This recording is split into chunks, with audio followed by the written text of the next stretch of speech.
What's up internet, my name is Trident Lion and welcome to this video. On this video, I'm going to be discussing the origins of the word entrepreneur, as well as give my own intake about this word. Entrepreneur and entrepreneurship are words that I didn't really become familiar with until after college.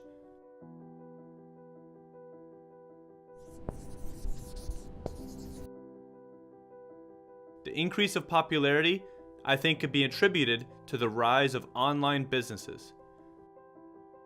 Thousands of people are now their own boss because of the internet, and the desire to be an entrepreneur has been increasing. When I hear the word entrepreneur, I think of various successful business leaders. Even anyone that hustles and can make a living being their own boss. Business leaders such as Gary Vee have discussed the differences between an entrepreneur and a wantrepreneur. Due to the fact that entrepreneurship has been increasing in popularity, it is so easy to claim yourself to be an entrepreneur on social media. And because of that, there's a lot of fakers. You can tell if someone's an entrepreneur by their actions. So what does a dictionary define entrepreneur as? And where does the word entrepreneur come from? One who organizes, manages, and assumes the risk of a business or enterprise. The first known use of the word was in 1762. It comes from the French. That French word simply means to undertake enterprise. It doesn't mean to talk about how you're going to start a business, but rather to undertake responsibility and risk of a business.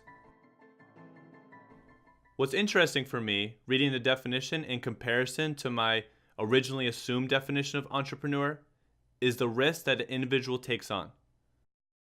How a person manages their risk will determine whether they are a successful entrepreneur, a wantrepreneur, or just a plain idiot. A successful entrepreneur has self-awareness. They adapt to what the consumers and market wants. A successful entrepreneur will learn from failure and grows through knowledge gained by experience.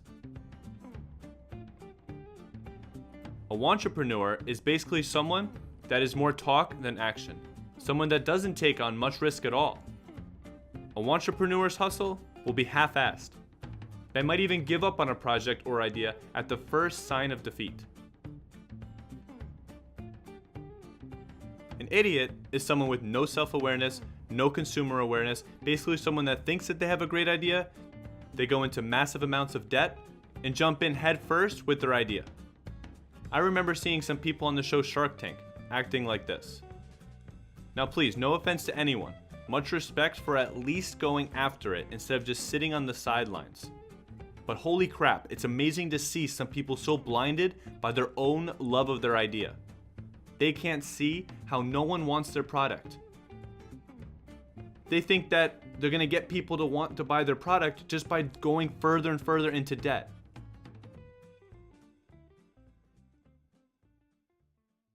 It's definitely an important step before going all in with your idea to have self-awareness, to do market research, to establish a proof of concept, and to test your product with consumers to see if it's something worth providing.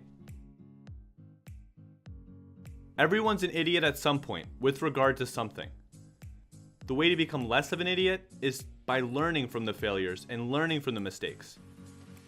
Every successful entrepreneur has experienced failures, setbacks, and mistakes.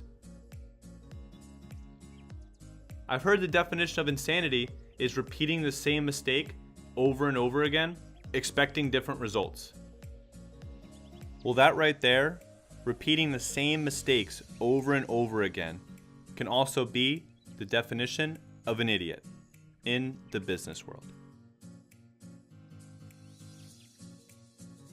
Comment below what your thoughts are on an entrepreneur versus a wantrepreneur. If you're new to the channel, please hit the subscribe button as well as ding the notification bell.